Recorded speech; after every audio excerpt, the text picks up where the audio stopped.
Now, for the past few months, Cuba has been in the grip of a crippling fuel crisis. People on the island have had to endure days-long queues for petrol as well as widespread blackouts.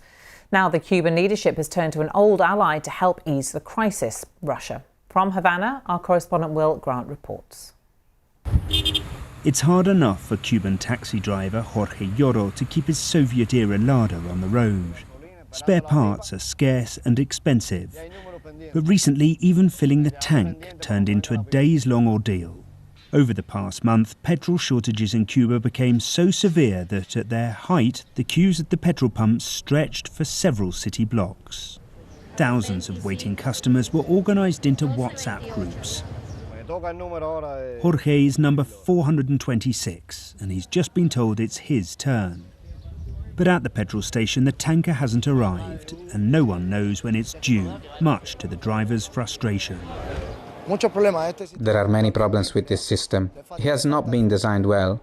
If Cuba's latest challenge has been in fuel, then the queues at the petrol pumps must be set into context of other major challenges the island has faced in recent years. In food security, inflation, electricity provision. It must feel to the beleaguered Cuban people like the country simply lurches from crisis to crisis, forcing out an entire generation of young people from the worst economic conditions since the 1990s. The root of Cuba's problems is a potent combination of government mismanagement, global economic downturn, and the decades-long US embargo. To alleviate the situation, the Cuban state recently signed new accords with Russian businesses in sectors from tourism and agriculture to energy. The island's leadership hopes Russia can provide part of the crude oil which socialist ally Venezuela can no longer afford. Amid the war in Ukraine, though, some economists see closer Russian ties as only a short-term fix. While you're putting out fires on several fronts, Russia has come in to shore up that unstable situation.